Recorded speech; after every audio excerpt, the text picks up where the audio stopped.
निर्गमन अध्याय 31। फिर यहोवा ने मूसा से कहा, सुन, मैं ऊरो के पुत्र बसलेल को, जो हूर का पोता और यहूदा के गोत्र का है, नाम लेकर बुलाता हूँ, और मैं उसको परमेश्वर की आत्मा से, जो बुद्धि, प्रवीणता, ज्ञान और सब प्रकार के कार्यों की समझ देने वाली आत्मा है, परिपूर्ण करता हूँ, जिससे वह कारीगिरी के कार्य बुद्धि से निकाल कर सब भांति की बनावट में, अर्थात सोने, चांदी और पीतल में, और जड़ने के लिए मणि काटने में और लकड़ी के खोदने में काम करे। और सुन, मैं दान के गोत्र वाले अहीसामक के पुत्र ओहोलीआब को उसके संग कर देता हूँ। वरन जितने बुद्धिमान हैं उन सबों के हृदय में मैं बुद्धि देता हूँ, जिससे जितनी वस्तुओं की आज्ञा मैंने तुझे दी है उन सबों को वे बनाए, अर्थात मिलाप वाला तंबू, साक्षी पत्र का संदूक और उस पर का प्रायश्चित वाला ढकना, और तंबू का सारा सामान और सामान सहित मेज और सारा सामान समेत चोखे सोने की दीवट और धूप वेदी और सारे सामान सहित होम वेदी और पाए समेत हौदी और काढ़े हुए वस्त्र और हारून याजक के याजक वाले काम के पवित्र वस्त्र और उसके पुत्रों के वस्त्र और अभिषेक का तेल और पवित्र स्थान के लिए सुगंधित धूप, इन सबों को वे उन सब आज्ञाओं के अनुसार बनाए जो मैंने तुझे दी है। फिर यहोवा ने मूसा से कहा, तू इस्राएलियों से यह भी कहना कि निश्चय तुम मेरे विश्राम दिनों को मानना, क्योंकि तुम्हारी पीढ़ी पीढ़ी में मेरे और तुम लोगों के बीच यह एक चिन्ह ठहरा है, जिससे तुम यह बात जान रखो कि यहोवा हमारा पवित्र करनेहारा है। इस कारण तुम विश्राम दिन को मानना, क्योंकि वह तुम्हारे लिए पवित्र ठहरा है। जो उसको अपवित्र करे वह निश्चय मार डाला जाए। जो कोई उस दिन में कुछ कामकाज करे वह प्राणी अपने लोगों के बीच से नाश किया जाए। 6 दिन तो कामकाज किया जाए, पर 7वां दिन परम पवित्र का दिन और यहोवा के लिए पवित्र है। इसलिए जो कोई विश्राम के दिन में कुछ कामकाज करे वह निश्चय मार डाला जाए। सो इस्राएली विश्राम दिन को माना करे, वरन पीढ़ी पीढ़ी में उसको सदा की वाचा का विषय जानकर माना करे। वह मेरे और इस्राएलियों के बीच सदा का एक चिन्ह रहेगा, क्योंकि 6 दिन में यहोवा ने आकाश और पृथ्वी को बनाया और 7वें दिन विश्राम करके अपना जी ठंडा किया। जब परमेश्वर मूसा से सीनै पर्वत पर ऐसी बातें कर चुका, तब उसने उसको अपनी उंगली से लिखी हुई साक्षी देने वाली पत्थर की 2 तखियां दी। निर्गमन अध्याय 32। जब लोगों ने देखा कि मूसा को पर्वत से उतरने में विलंब हो रहा है, तब वे हारून के पास इकट्ठे होकर कहने लगे, अब हमारे लिए देवता बना, जो हमारे आगे आगे चले, क्योंकि उस पुरुष मूसा को जो हमें मिस्र देश से निकाल ले आया है, हम नहीं जानते कि उसे क्या हुआ। हारून ने उनसे कहा, तुम्हारी स्त्रियों और बेटे बेटियों के कानों में सोने की जो बालियां हैं उन्हें तोड़कर उतारो और मेरे पास ले आओ। तब सब लोगों ने उनके कानों से सोने की बालियों को तोड़कर उतारा और हारून के पास ले आए, और हारून ने उन्हें उनके हाथ से लिया और एक बछड़ा ढालकर बनाया और टांकी से गढ़ा। तब वे कहने लगे कि हे इस्राएल, तेरा परमेश्वर जो तुझे मिस्र देश से छुड़ा लाया है वह यही है। यह देख के हारून ने उनके आगे एक वेदी बनवाई और यह प्रचार किया कि कल यहोवा के लिए पर्व होगा। और दूसरे दिन लोगों ने तड़के उठकर होम बलि चढ़ाए और मेल बलि ले आए। फिर बैठकर खाया पिया और उठकर खेलने लगे। तब यहोवा ने मूसा से कहा, नीचे उतर जा, क्योंकि तेरी प्रजा के लोग जिन्हें तू मिस्र देश से निकाल ले आया है सो बिगड़ गए हैं, और जिस मार्ग पर चलने की आज्ञा मैंने उनको दी थी उसको झटपट तोड़कर उन्होंने एक बछड़ा ढालकर बना लिया।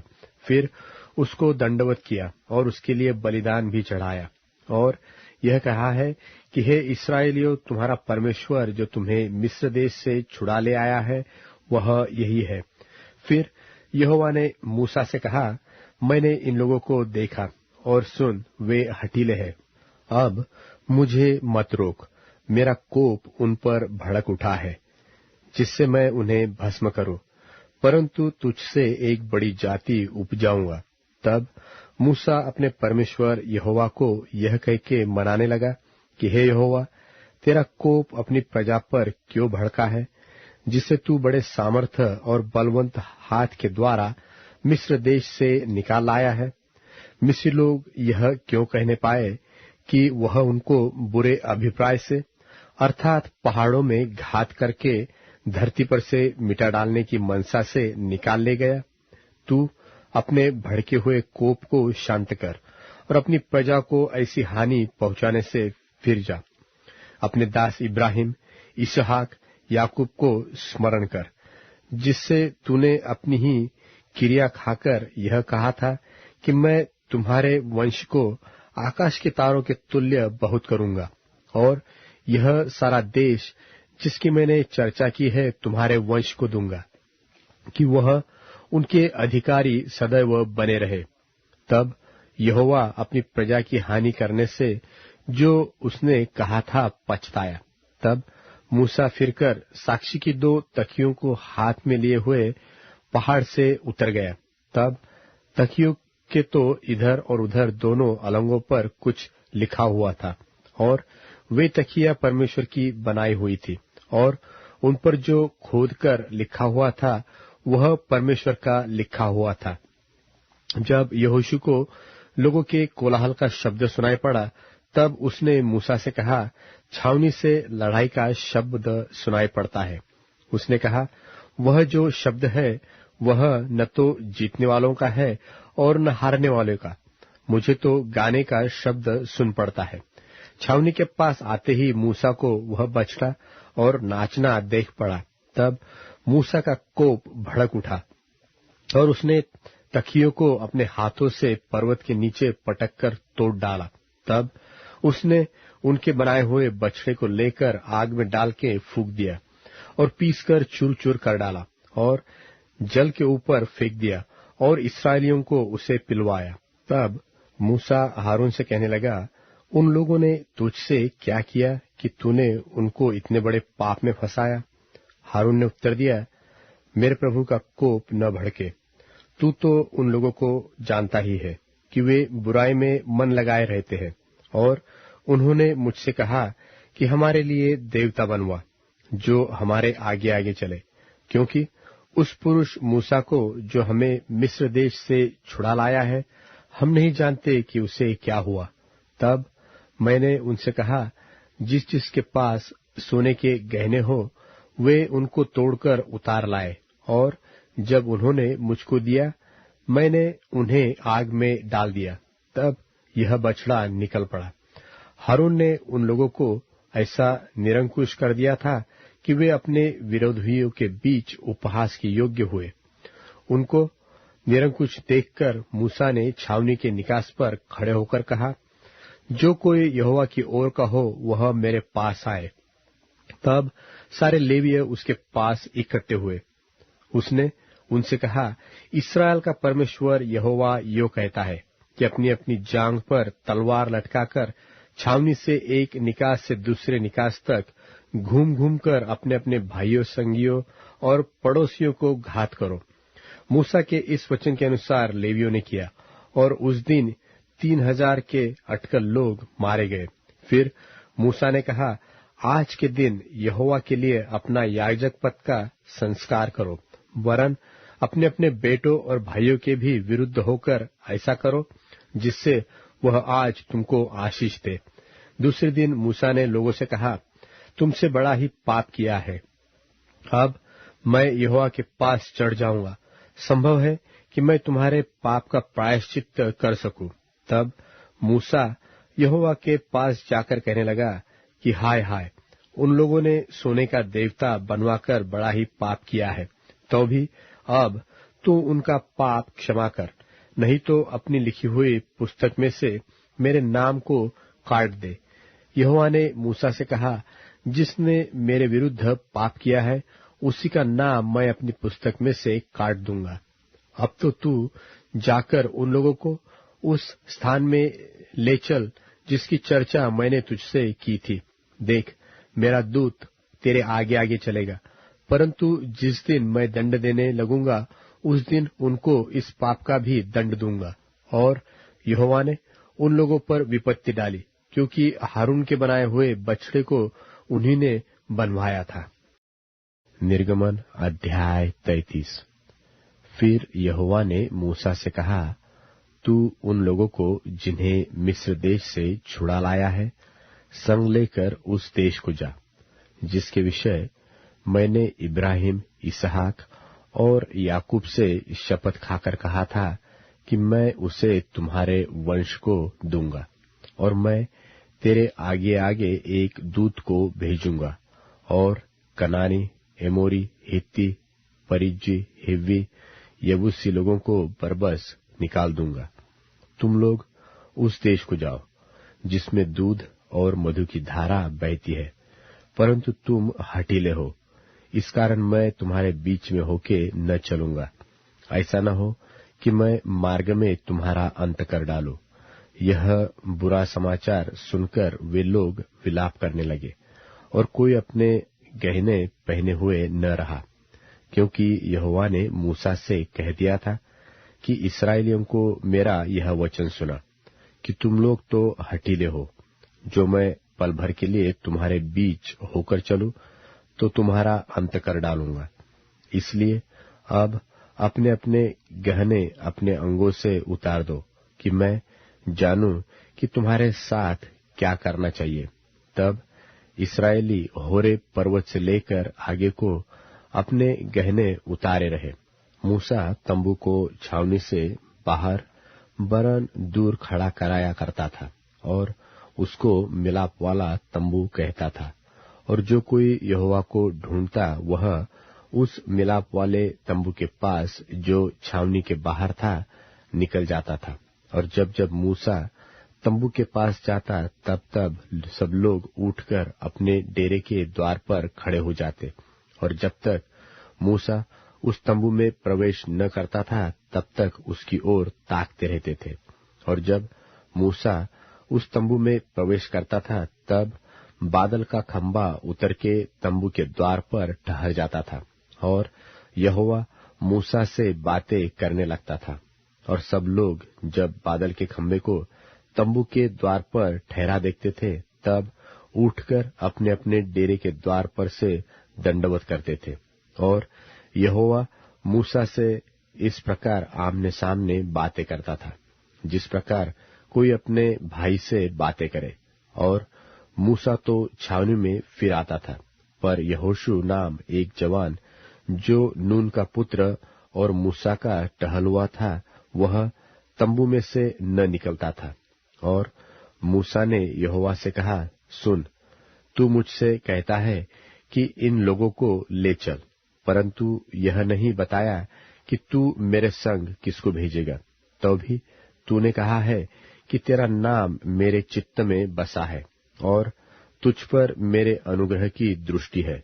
और अब यदि मुझ पर तेरे अनुग्रह की दृष्टि हो तो मुझे अपनी गति समझा दे, जिससे जब मैं तेरा ज्ञान पाऊं तब तेरे अनुग्रह की दृष्टि मुझ पर बनी रहे। फिर इसकी भी सुधि कर कि यह जाति तेरी प्रजा है। यहोवा ने कहा, मैं आप चलूंगा और तुझे विश्राम दूंगा। उसने उससे कहा, यदि तू आप न चले तो हमें यहाँ से आगे न ले जा। यह कैसे जाना जाए कि तेरे अनुग्रह की दृष्टि मुझ पर और अपनी प्रजा पर है?